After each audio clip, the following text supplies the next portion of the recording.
আমাদের এসিও সাহেব তোমার কি আর কিছু মনে করছে? মোটামুটি আমরা সবকিছু আলোচনা করলাম। হ্যাঁ, আর এসিডিসিএল সাহেব আছেন, আমাদের একটা টেম্পোরারি কানেকশন ওখানে নিতে হবে। সেটার জন্য গত বছরও আপনারা করে দিয়েছিলেন, ওখানে বোধহয় একটা ছোট ট্রান্সমিটার বসাতে হয়েছিল, এই ট্রান্সফরমার বসাতে হয়েছিল।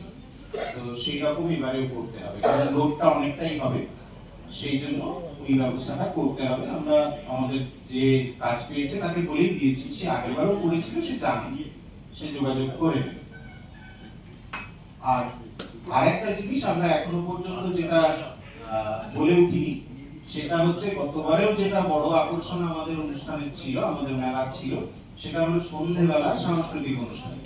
আমরা কলকাতা থেকে এবং অন্যান্য পশ্চিমবাংলার বড় বড় যারা শিল্পী, তাদের নামযশ হয়েছে, তবে মূলত যারা লোকসঙ্গীত জাতীয় গান পরিবেশন করেন তাদেরকে আমরা নিয়ে আসছি।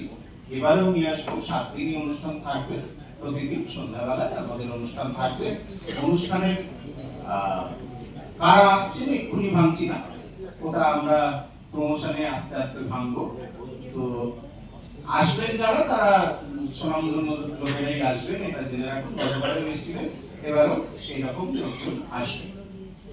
এই আমাদের মোটামুটি পরিকল্পনা।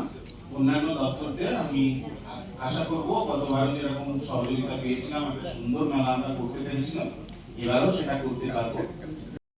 আমার সংবাদ মাধ্যমের সব বন্ধুরা যারা এসেছেন এখানে আজকে এবং কষ্ট করে বসে আছেন, আমার আসতে একটু দেরি হয়েছে, রাস্তায় অনেকগুলো অনুষ্ঠানে আমি নির্ধার না থাকলেও তাদের অনুরোধে আমায় দাঁড়াতে হয়েছে, তো সেজন্য আমার দেরি হয়েছে, তার জন্য আমি ক্ষমা চেয়ে নিচ্ছি।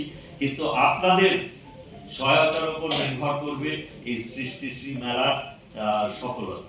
আমাদের মহকুমা শাসক অত্যন্ত নিষ্ঠার সঙ্গে উনি চেষ্টা করেন এটাকে যতভাবে সম্ভব চিত্তাকর্ষক তুলে যাতে মানুষের কাছে অনেক বেশি আকর্ষণীয় হয়ে ওঠে। আমাদের মাননীয় চেয়ারম্যান এসবিএসটিসির আছেন, তিনি আমাদের সবসময় ওখানে যাতায়াতের ব্যাপারে সহায়তা করেন এবং তার সঙ্গে